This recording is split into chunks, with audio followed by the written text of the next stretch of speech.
Assalamualaikum warahmatullahi wabarakatuh. Waalaikumsalam warahmatullahi wabarakatuh. Gimana nih kabarnya yang ini? Alhamdulillah baik, Pak. Baik. Di sini ada yang nggak hadir? Oke, ya. Oke, jadi pada siang hari ini Bapak akan menjelaskan sebuah materi. Sebelum Bapak menjelaskan sebuah materi, Bapak akan menanyakan video. Kalian simak baik-baik ya.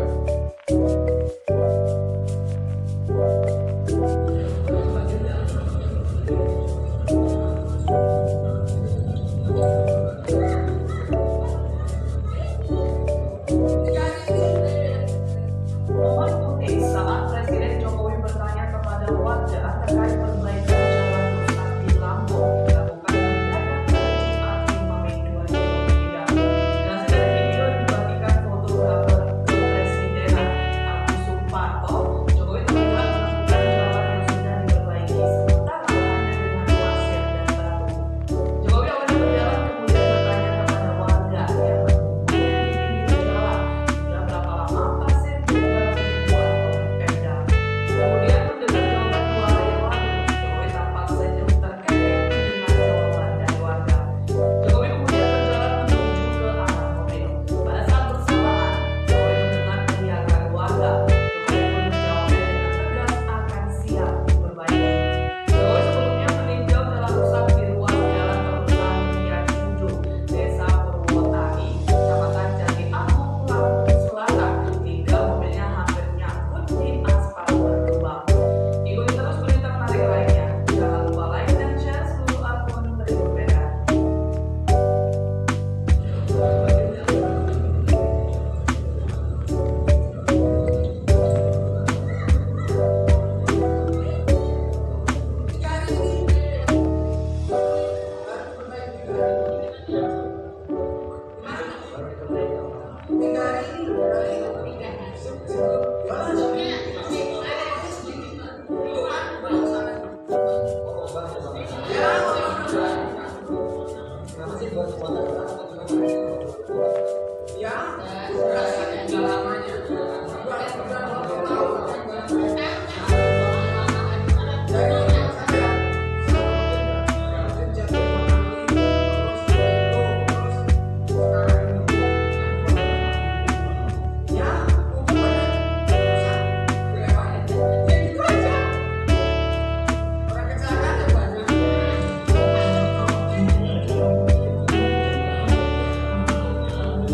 Bapak tayangkan, ada yang tahu ini video apa?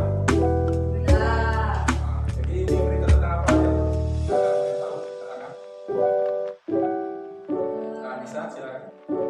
Pak, jalan Lampung yang baik ya. Oke, Bapak akan menjelaskan materi pada hari ini yaitu materi kita.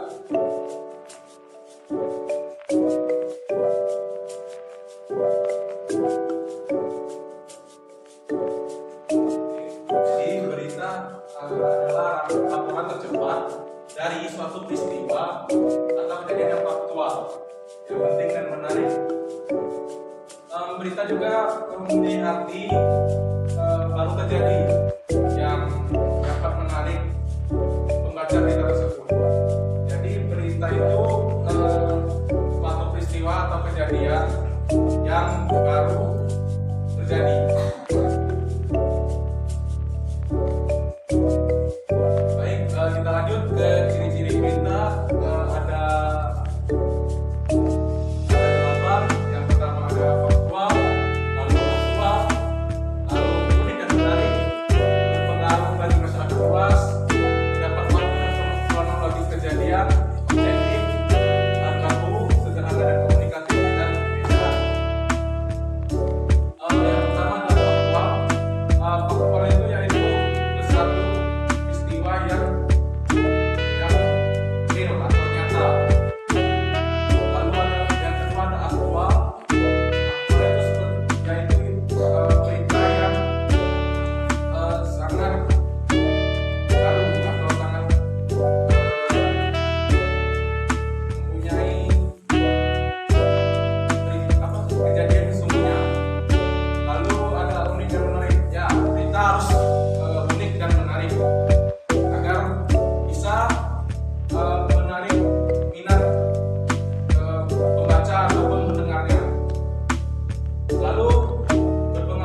ataupun malam hari.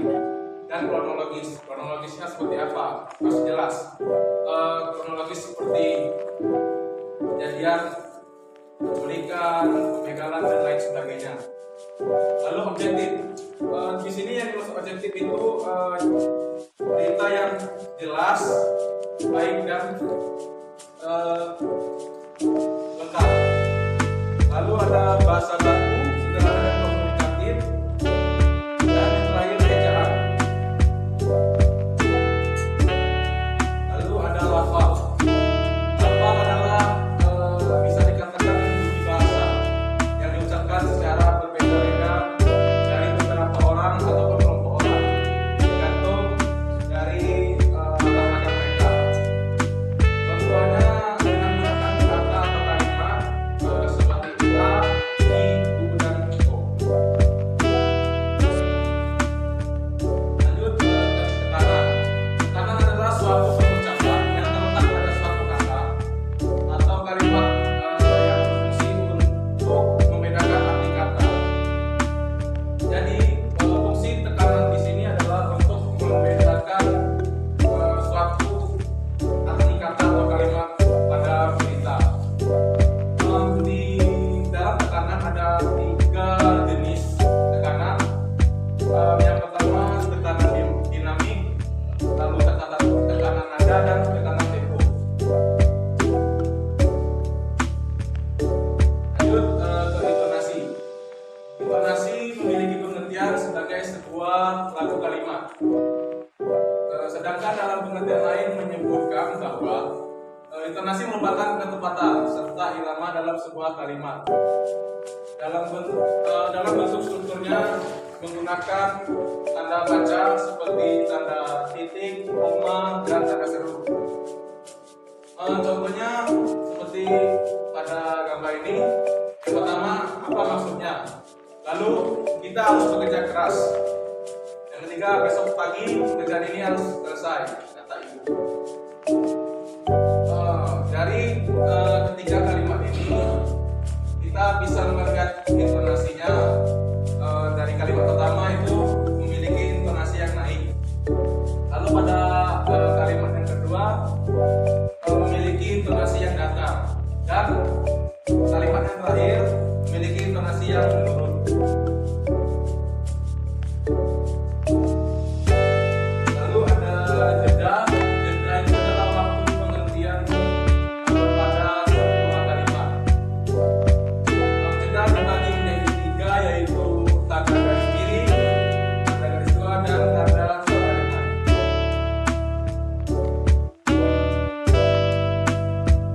Oke, ini ada rangkuman isi berita ya.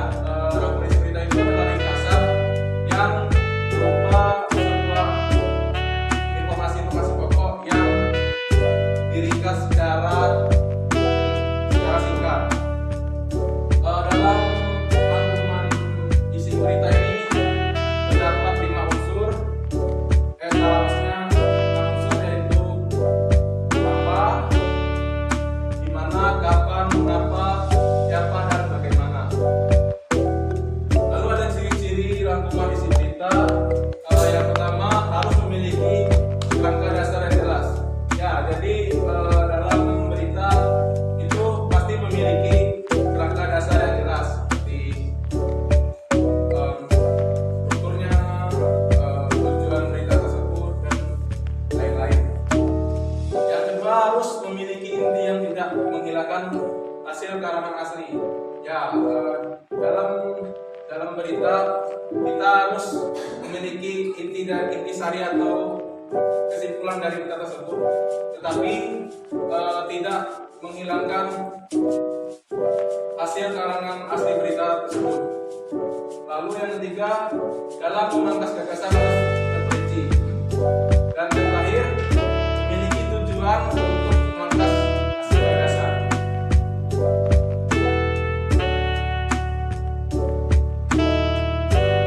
Oke, yang terakhir ada kalimat tunggal.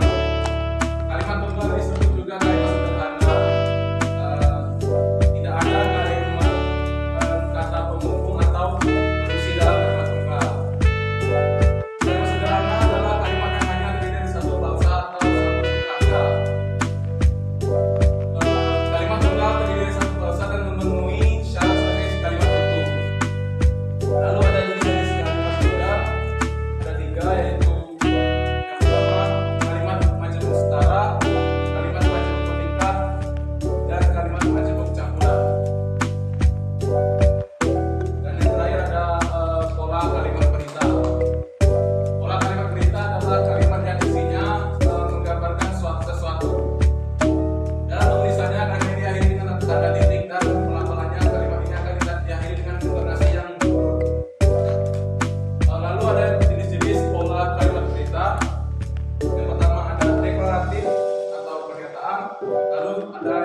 kedua adalah kalimat interrogatif atau pernyataan.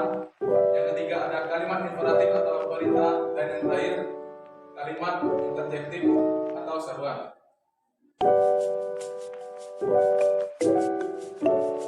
Oke, ini ada contoh untuk latihan ya.